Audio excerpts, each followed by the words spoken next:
All right, I am back, not with a happy, fun time Pal World video, not complaining about Destiny.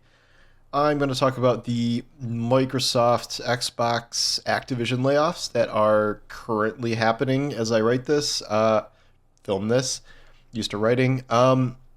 They are letting go 1,900 employees from the Xbox division. Heaviest hit is Activision Blizzard, who they just acquired, and some on the Xbox team, some from ZeniMax. I've seen, other random studios. It's 8% of the Xbox gaming, umbrella, where they have 22,000 people there.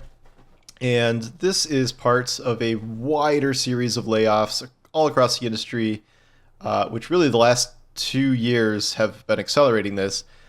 But speaking of accelerating, this is something like 5,600 industry layoffs in barely over 3 weeks in January. The all-time record, that everyone was suffering last year was 10,000. So we are over halfway there, not even a month into 2024. And I'll talk about Microsoft specifically. So I think there's three contributing factors to this. The first two bigger than the third one. The main overarching idea for many of these layoffs is the fact that there was some amount of overhiring during COVID. The gaming industry was booming, sales were up, everything was up, double-digit percentages because everyone was staying at home, in quarantine, stuck playing video games. And they're like, well, I'm going to play a lot more video games. I'm going to sign up for Game Pass and whatever.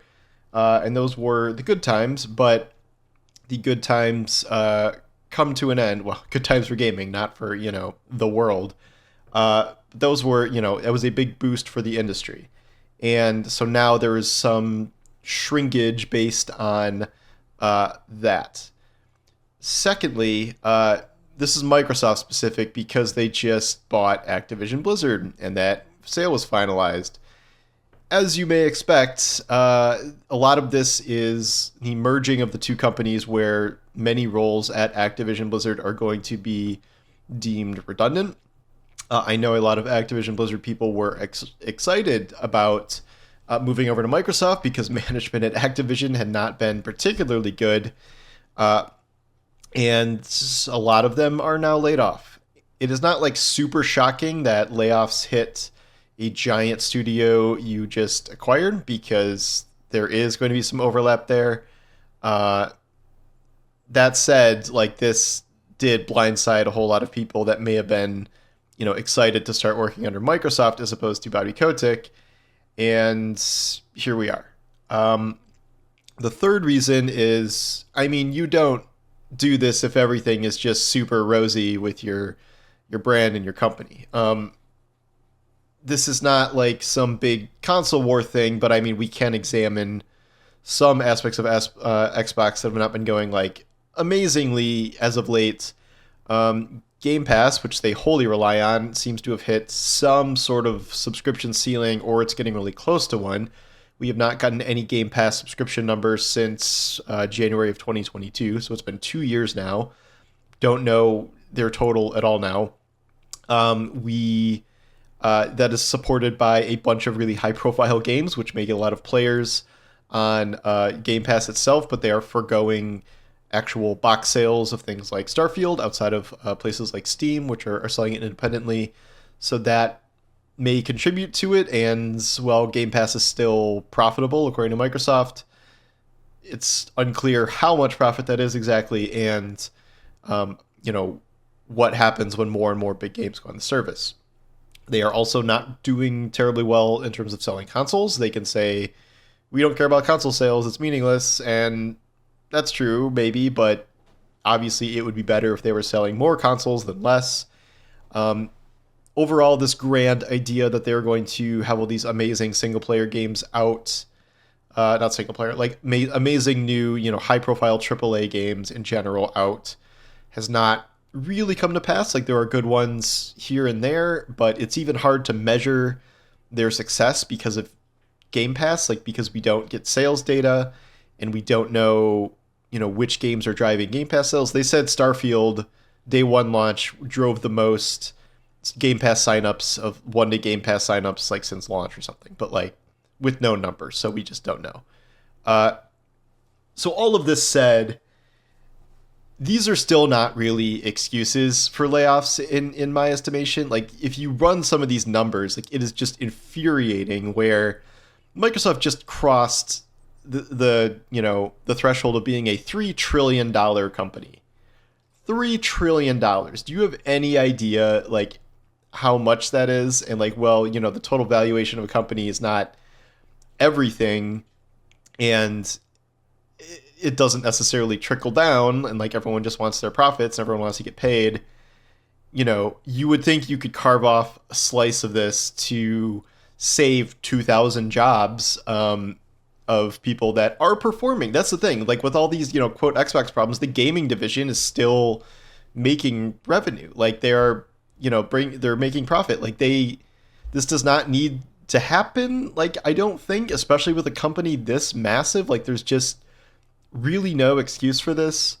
And another frustrating thing is like if you look at Bobby Kotick's exit bonus, which was multi dozens of millions of dollars, you could have probably saved all of these jobs if you just didn't give him that. Like granted, contracts, blah blah blah, but just for comparison's sake, that is something that is infuriating.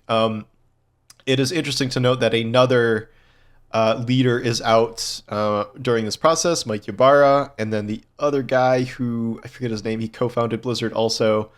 There was this thing where like it looked like Ybarra was leaving like on his own, and that's kind of how they framed it, but internal reporting seems like he was ousted. Blizzard, I think specifically, is in a kind of uniquely tough spot where, WoW prints money, but that's certainly not what it used to be. I think everyone can recognize how much Overwatch 2 has struggled, with the transition to 2 being, I don't know, in some ways kind of a nightmare. And then Diablo 4 launched well, sold well, but now it's trying to be a live service, and we don't know exactly how it's doing. Like, it's fine, but the game is monetized, I would argue, in a very poor way. So I don't know how much that's bringing in. And then I don't know, that's almost it, really, for their big games, and like almost all of them are struggling in some capacity. This news for Blizzard also brought word that I think it's the Overwatch engine was going to make this like new IP survival game, which survival games, as Palworld demonstrates, are so hot right now. That got canceled. Not sure about all the Call of Duty stuff. This year, Call of Duty, this was the first time a game outsold Call of Duty that wasn't a giant Rockstar release. That would be Hogwarts Legacy. And the sort of timetable of how Call of Duty's developed is all over the place. Like, we don't know what schedule Microsoft is going to arrange. If they stop making it a yearly franchise, maybe they don't need all of those workers that were grinding things out nonstop. A lot of this is just speculation. And it does seem like a combination of factors, from COVID overhiring, Microsoft doing a giant merger with redundancies, Xbox perhaps not performing as well in many areas as it could, as is Activision Blizzard. But again, Microsoft is such a big company. These executives are so overpaid that it's hard to not be infuriated. My whole timeline is just a nightmare right now. It's just, person after person after person, like finding out they're getting cut. And like, even if these aren't people I follow, it's people that are, retweeting these people. And like, it's heartbreaking. And like, we've seen this happen before. And like this is not like some uniquely Xbox thing. We have done this dance many, many times with all of these different developers. PlayStation is hardly unscathed, through this. We obviously have talked about the 8% Bungie layoffs, and other studios have laid people off within PlayStation as well, as they have their own struggles, but they're a much smaller company than Microsoft, obviously. It's really curious how, I don't know, maybe all these companies have 8 to 12% extra workers, as people have pointed out. I don't know enough about, exact budgets and profit and loss and shareholder stuff, and like Microsoft shares are up today, of course. But it seems like a lot of bullshit, and people are using, inflation and COVID and like all of these things as sort of an excuse to reduce headcount. And a lot of real people are getting hurt, and it's just so frustrating to see how big these companies are in like a division like Xbox that is making money, and yet they still have to cut 2,000 people. So this is just really sad. It's really frustrating. It's terrifying because again, this is 3 weeks into January, and we are far from the end of this. I don't know who's going to be next. Someone's going to be next. Some company that Embracer, some publisher that or developer that Embracer owns, laid off 80% of its staff, like 60 people. Embracer's had so many layoffs. That whole thing is probably going to collapse, honestly. That was like within an hour of the Xbox news, which they're probably trying to bury it by doing that. And then in my field, journalism, the LA Times just laid off 100 people, and it's something like 2 local papers close a week or something around the country, something like that. But yeah, so it's a really tough spot, and I don't know when it's going to get better. Like, the gaming industry will live on, and there will be ups and downs, but it was such a big, up for the industry during the pandemic with all the surge in interest, but now we are crashing down for all these different reasons. But it is also impossible to like discount corporate greed. So here we are. But yeah, I don't know. It sucks, and I don't really know what else to say about it. I wish the best for everyone who got laid off or has been laid off in the past year or so. I know many people, we've talked about on here, are still looking for jobs. It's because like the thing is like you could get laid off, and it's like all these other people will be like, oh, we're hiring, come apply here. Not really happening as much anymore. Like either people are not hiring or they're laying people off. So it is really brutal out there, and you're going to see a lot of people leave the industry entirely. So anyway, thanks for watching, and I'll talk to you soon. Take care.